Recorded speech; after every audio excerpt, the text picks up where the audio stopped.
te waxuma sax démocratie européenne yooyu mais fii Afrique barki démb la Tanja wala kii Niger la pare ñaareelu mandaam joxe Ghana moom dañ ko mujj miin keneen ak keneen keroog rek ñu ngi dégg Adama Barrow naan bu pare naa ci sa mandat bu jeexee léegi li lay defi moom élection am des na mais dafa teel a wax Gambien yi loolu la Sénégalais yi di xaar ci Macky Sall bu ko defee nag tey bu ko defoon Sénégalais yëpp ne ko oui monsieur le président ak lu mu mënoon def dinañ ne comme fexe na ba lii jeex ci jàmm nañ ko rusee loolu nit ñi doxal 10 mois yi jàmm am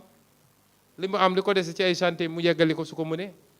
def li mu war a def dem yoonam lii nag suñ ci waxul te du lu ñuy régler ji ci biir dialogue ba parce que dialogue bi piège moo ne ci biir mais loo xam ne la moom digganteem ak sénégalais yépp la mu war koo wax tey ensuite ñaareel bi mooy woote woon na fi dialogue 2016 bu ngeen fàttali ko ñu jóge woon ci élection ci référendum bi 2016 bu leen fàttali ne référendum bi la ne woon ñaari mandat lay def buñ ko mayee deuxième mandat du def beneen moo ko waxoon fii ñëpp dégg ko vidéo yaa ngi fi cassette yaa ngi fi moo ko waxoon waaye bañ ci génnee bokk na ci poñ yi nga xam ne mi ngi woon ci référendum bi mooy dafa bëgg a wàññi mandat am jëlee ko ci juróom-ñaari at andi ko ci juróomi at Sénégalais yi voté à 62% téeméer boo jël juróom-benn fukk ak ñaar ne ko d'accord nañu nga wàññi sa mandat jëlee ko 7 ans andi ko 5 ans loolu moo ne woon poñ bi gën a fës ci référendum boobu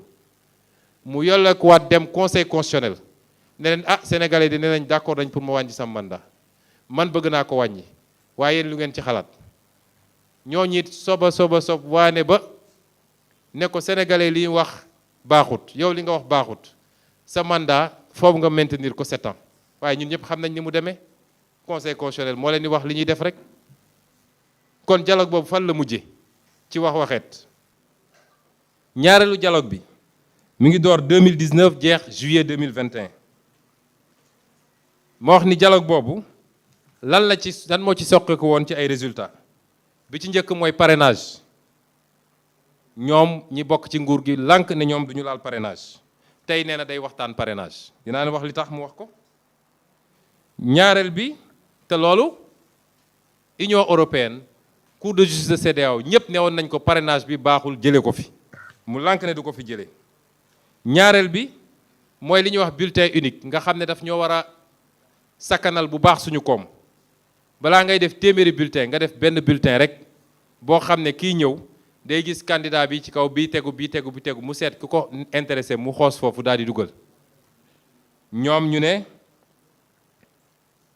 ñoo lànk waa pouvoir bi ñu ne léegi parti politique yi naka la ñuy doxee fan la ñuy jëlee seen alal ndax li ñuy bañ mooy ay nit jóge bitim réew di ñëw joxe xaalis wala ñuy luubal xaalisu réew mi pour dem defi politique mu am lu ñu waxtaanoon ba déggoo ko ci ni ñu war a doxalee loolu ba tey jii respecté wuñu ko ñu ne it fichier électoral bi nga xam ne moom la ñu bokk ñun ñëpp xanaa kay bu ñu naree dem sëgg bëre maag yow war naa xam règle bëre bi lan la yow nga xam règle bëre bi lan la mais su dee yow rek yaa xam règle bëre bi man xaw ma ko bu ñu demee njaaxum am kon ñu ne képp kuy parti politique ak mouvement citoyen société civile boog war ngaa mun a accéder au fichier mu ne d'accord na ñu ne ko kon yaay jël décret bi war a tax ñi def loolu ba tey jii Macky Sall jëlul décret boobu 2019 ba léegi jëlul décret boobu nee na léegi nañ ñëw dialogue ñu ne léegi dañuy ut benn kuréel goo xam ne dafay am autonomie am indépendance am pour mun a organiser élection yi parce que xam nañu Sénat ak li fa nekk ñoom ñu daal di lànk ne loolu du fi amee ñu ne ko léegi loi yi nga créé di topp opposants yi di leen tëj ku noyyi sax nga dem tëj loi yooyu il faut ñu xoolaat ko parce que li mu mën a andi ci réew mi bëri na ci fitna mu lànk ne loolu du ci laal ñu ne léegi pour jàmm am ci géewu politique bi il faut que li nga xam ne moom la ñu dugal ci constitution bi 2017 te moom moo ko ci dugal mooy ku ñu condamné même su dee ñetti weer sax wala ñu def la amende bu ëpp 300 000 su ma juumul dootoo mën a nekk candidat loolu amul woon ba 2017 Macky Sall moo ko dugal fii ci réew mi musuta am ñu ne ko lii mooy problème bi yëpp li nga bëgg a yóbbu assemblée naan amnistie ak yeneen lii moo ko gën nañu delloo si loi bi fu mu nekkoon avant 2017 te am na proposition de loi boo xam ne tey am na ay députés yu ko déposé ci table assemblée nationale suñu bëggoon régler problème mu éligibilité yëpp fii lañ koy régler fii mu jeex tàkk mu ne moo lànk du ko def kon ak yeneen yoo xam ne mun naa ko lim waaye dialogue yi fi musa am yëpp nga xam ne bu ci mujjee def nañ ci lu ëpp 1 milliard ci alal xam ngeen lan la juróon